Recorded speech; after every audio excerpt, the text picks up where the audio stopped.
someone on the internet said that the Niners basically theorized, like, look, the Niners were trying to trade for Aaron Rodgers a couple of days before the draft. That was reported and confirmed. They didn't get him. They drafted Trey Lance.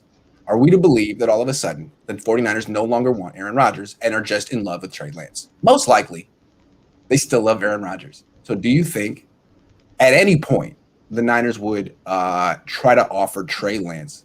Is there any scenario where that happens?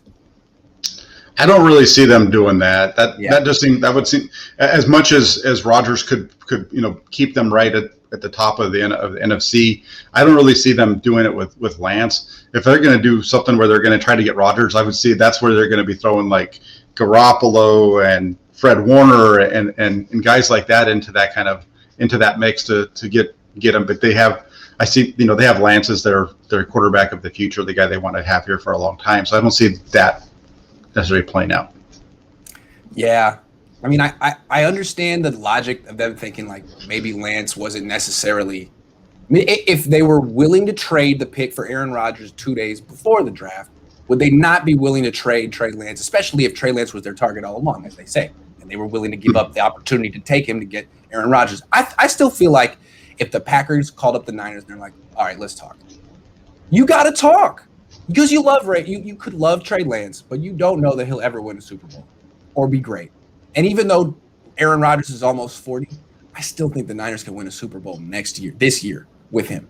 And bird in the hand, two in the bush kind of thing. So if the Packers call up and say, look, we're between a rock and a hard place and we don't really care about trading him in the NFC, we really like Trey Lance. We happen to really like Trey Lance. We gave him a really high grade, and that. But that's not going to happen, because if that's the case, they would have made the trade before the draft, right? Well, you'd think so. It'll be interesting to see what happens here, because Green Bay isn't in a rock and a hard spot. They've got OTAs coming up here, and they have one quarterback on their roster. And that's it. And so, give him Sudfeld. If Rodgers doesn't show up, they don't have anything. So that's going to be really interesting, because that was a report that I saw yesterday, was that they're in the market for a veteran because they only have one quarterback on the roster. Niners got Josh Johnson, only going to take a third-round pick. What do you say, Green Bay? Yeah. Okay, so this probably isn't going to happen. I mean, what would have to happen for this? Basically, Green Bay would have to call and say, we want Trey Lance specifically. But that's not going to happen, because they could have done that last week. So Trey Lance would have to have like a great preseason, in which case the Niners would probably just want to keep him. So this is, probably pretty far-fetched, but I wanted to put a video on YouTube with Trey Lance, Aaron Rodgers in the same title. Figured I might get some hits. So we just talked about it for about 3 minutes. I think we'll see what happens.